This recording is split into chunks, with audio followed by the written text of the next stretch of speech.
Hannah പ്രാർത്ഥിക്കുന്ന അമ്മയായിരുന്നു. Very simple. Hannah പ്രാർത്ഥിക്കുന്ന അമ്മയായിരുന്നു. ഹന്നയുടെ മോനും പ്രാർത്ഥിക്കുന്നവനായി. ഇനി പേരൻസിനോടാണ്, മാതാപിതാക്കളോടാണ്.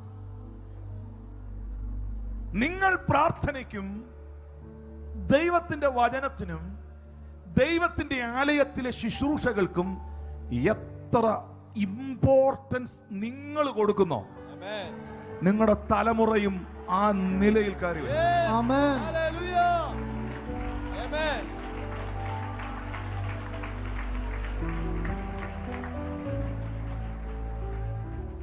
കർത്താവിന്റെ ശുശ്രൂഷകളെയും പരിഹസിച്ച്, കർത്താവിന്റെ ദാസന്മാരെയും പുച്ഛിച്ച്, കർത്താവിന്റെ അഭിഷിക്തന്മാർക്ക് വിരോധമായും സംസാരിച്ച് നിങ്ങൾ പോയാൽ നിങ്ങളുടെ കുഞ്ഞുങ്ങൾ അത് വെറുത്തു പോകും.